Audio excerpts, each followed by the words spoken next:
After years of marginalization, injustice, and inequalities perpetuated by the British, a resistant movement called the Mau Mau was born in 1950. It was comprised of ethnic groups such as the Kikuyu, Kenya's largest native tribe.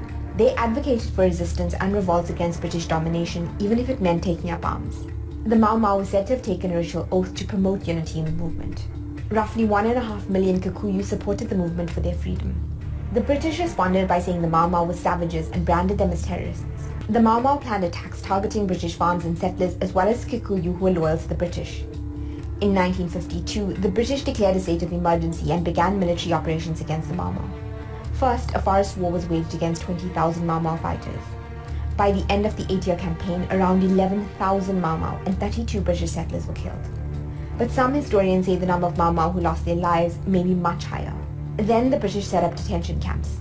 Historians initially said 80,000 Kikuyu were detained, but recent studies suggest that the number may be as high as 160,000 to 320,000. The British branded them as rehabilitation camps that encouraged good citizenship and re-educated the Mau Mau away from their nationalist views. However, secret documents which were unearthed 50 years later in 2011 after 4 elderly Kenyans sued Britain's Foreign and Commonwealth Office tell a different story.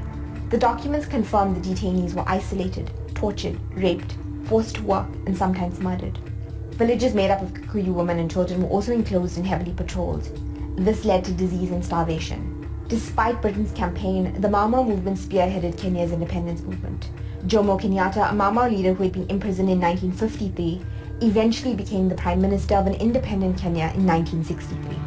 In 2013, the British government finally reached an agreement with lawyers acting for the victims. The country finally acknowledged the torture and abuse that took place and promised to pay $31 million to the victims. 5,228 living victims received just under $4,650 each. Britain still does not accept that it is legally liable for its actions under the colonial administration.